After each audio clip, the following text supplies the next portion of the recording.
Apa kabar? Halo semuanya. Ini hari Sabtu ya sekarang di akhir bulan di bulan Agustus 2021 ya.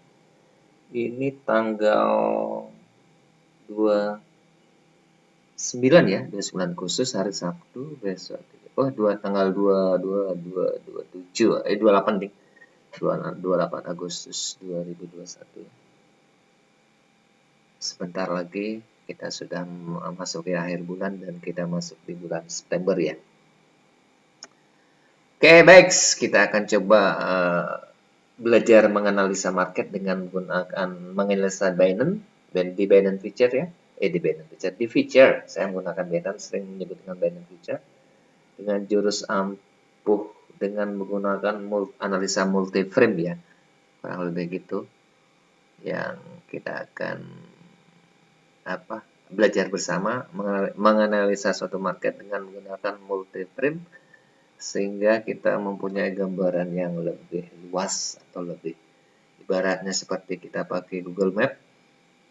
Secara keseluruhan kita lihat, kita perkecil areanya dan diperkecil-kecil sehingga peluang-peluang itu kita lihat di peluang-peluang yang lebih kecil itu. Seperti itulah gambar trading seperti Google Map. Jadi gambaran besar kita lihat dulu, semakin kecil gitu. Ya, itu. Jadi kalau orang bilang orang scalping itulah trader scalping tuh noise-nya bagian banyak dan kesalahan pun semakin banyak ya. Apalagi kalau belum bisa menentukan namanya entry dan SL di scalping itu berat saya kira. Dan di sini kita akan belajar bareng bersama gimana kita entry point dengan alas-alasnya dengan multi frame ya. Oke, kita langsung ke chart ya. Oke.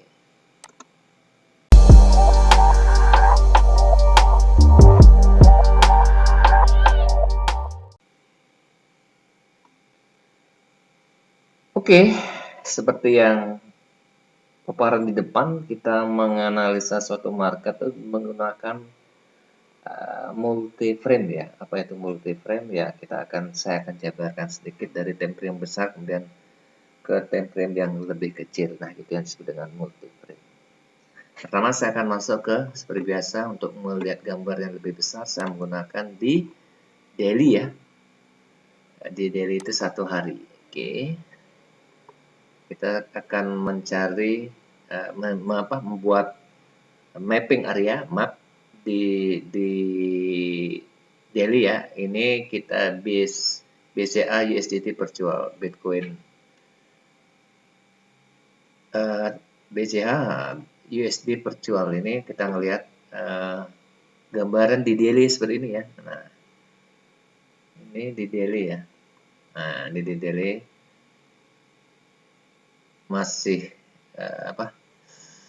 chartnya kurang masih seperti ini ya. Di daily kita akan seperti biasa saya bilang kita akan coba menghubungkan sebuah zigzag ya dari swing up ke swing down ya.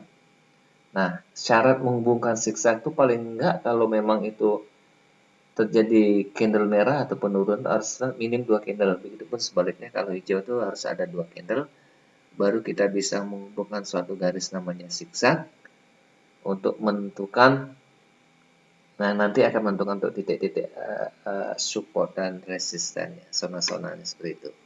Ya, oke kita mulai ya. Kita mulai dari daily dari sini ya.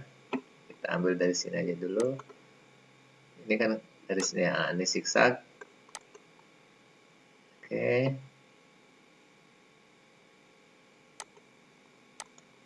Kita zigzag karena ini kita lanjutkan karena ada 1 candle ya. Nah, kita lanjut ke sini. Karena 2 candle saya bilang, kalau mau turun 2 candle nggak apa. Kita untuk mencari kita coba mengidentifikasi di time frame daily ya. Oke, ini 1 candle lewat, berarti kita langsung nyari ini. Jatuhnya di sini. Minim saya bilang harus 2 candle ya. Oh ini 1 candle merah kita lewatin dengan 1 kita lewat dari sini ya. Oke. Gerakannya tajam ya. Dan ini karena lebih 2 candle kita hubung ke sini ya. Dan ini kita dapat juga ini daily ya. Nah, 2 candle dapat.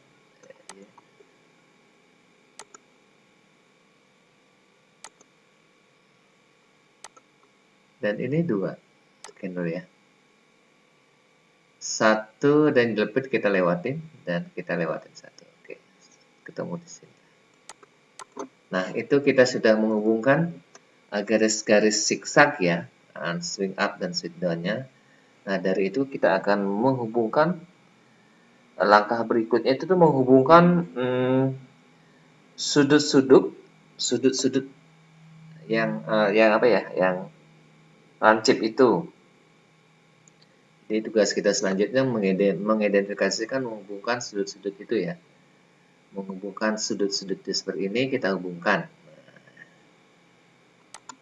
Seperti ini kita mengenal satu market, kita hubungkan di sudut ini kita hubungkan. Oke, di sini kita hubungkan. Kita sudah dapat di sini zona. Oke. Terus di sini kita hubungkan sudut-sudutnya. Oke. Dan di sini. Nah, kalau di suatu area terdapat ada 2 resisten atau 2 sudut-sudut itu namanya key level. Ya, key level ya. Ini namanya key level. Tingginya sama. Itu namanya key level di resisten, juga di misal kalau ada support dengan 2 candle yang apa supportnya sama namanya key level di support. Nah, seperti itu kita akan menarik garis ini ya. Oke, kita sudah memetakan di daily ya. Nah, seperti gambarnya sekarang harga berada di sini ya. Apakah harga koreksi sejauh di mana kita kan belum tahu, kita masih ngomongnya di daily. Nah, sekarang kalau kita baca di daily, trennya masih naik karena berada di garis MA21, 30 dan 50. Itu artinya market tuh bergerak di atas MA, itu artinya trennya masih naik ya.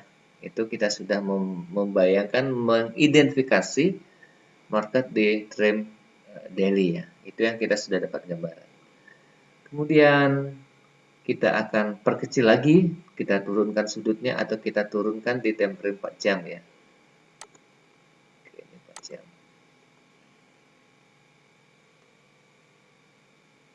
Nah, ini di 4 jam.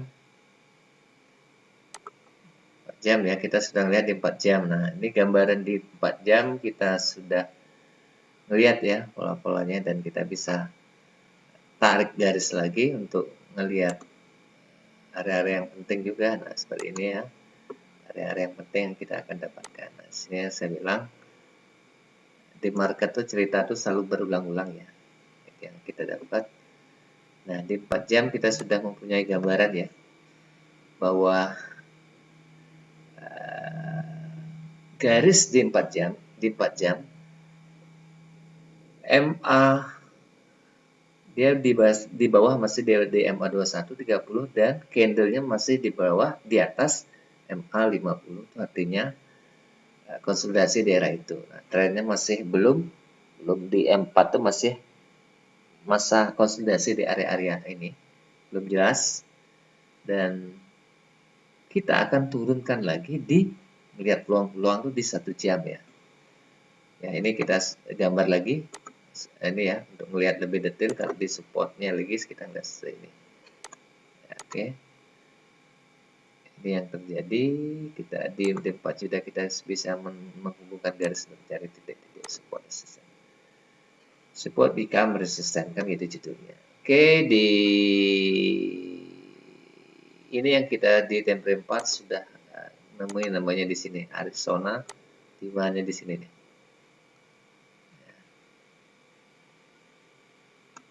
Oke ya, kita sudah nemuin di time frame 4 jam. Oke, di 4 jam kita turun lagi di 1 jam. Nah, oke. Di 1 jam kita sudah dibantu dengan garis ini ya. Itu artinya semua MA apa nih sudah ada candle semua ada di area ini, artinya tren itu masih kuat naik. Nah, dengan garis-garis yang kita sudah identifikasi di awal di daily, kita nemuin namanya di sini. Kita akan bantu lagi namanya area-area pentingnya ya. Nah, ini dan kita nemuin nama key levelnya di sini. Ya. Ini yang akan mungkin dilalui ya, dan ini yang akan sebagai pijak-pijakan dari BCA USD virtual ya.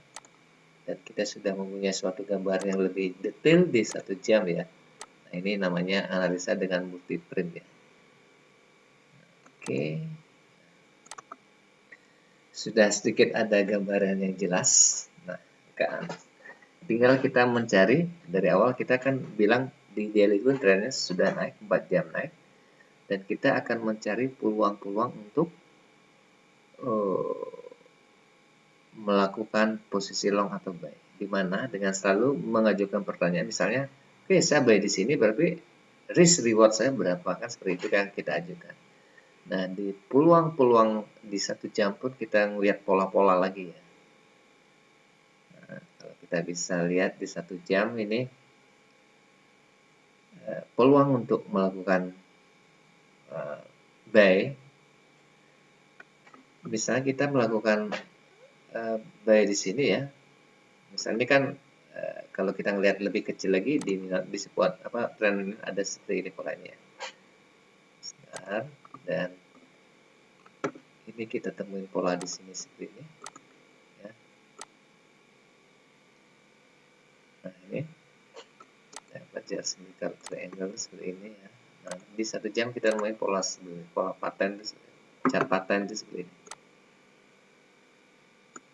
Ya. Nah, biasanya ya harga itu naik nih. Ini saya beberapa kali ngelihat ya di future memang kan volatil harga tuh tinggi ya. Nah, seperti ini ya, kita sudah ngomongin pola seperti ini, biasanya harga break. Biasanya kalau ada yang trading menggunakan metode breakout, dia langsung ngambil posisi buy di sini.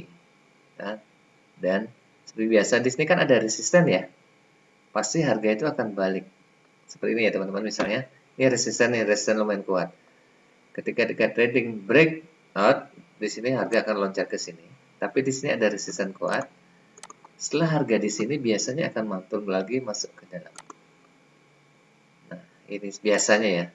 Seperti ini yang kita bisa jumpai. Paling enggak dia ada di sini. Biasanya harga ya. Kalau Anda perhatikan harga ada di sini. Ya, baru naik lagi. Nah, ada orang yang memanfaatkan peluang ketika harga break itu langsung ambil, tapi terjadi koreksi lagi. Nah, seperti ini biasanya start. Nah, itu ada seperti itu ya. Ada orang yang buy di sini, ya sudah. Di sini kan ada resisten kok nih. Harga akan koreksi lagi ke area sini. Nah, biasanya kalau saya sih bisa biarin break dulu nih karena ada resisten, koreksi lagi. Koreksi bisa sampai di sini, atau enggak paling dalam tuh koreksi bisa sampai sini loh kalau koreksinya lagi. Nah, masih di dalam suatu area ini, maka saya akan mengambil posisi buy pas di daerah sini. Posisi apa, misalnya melakukan posisi beli itu ada di daerah ini. Strategi enter itu macam-macam caranya. Nah, saya akan melakukan buy daerah sini. Target pertama saya ada di sini.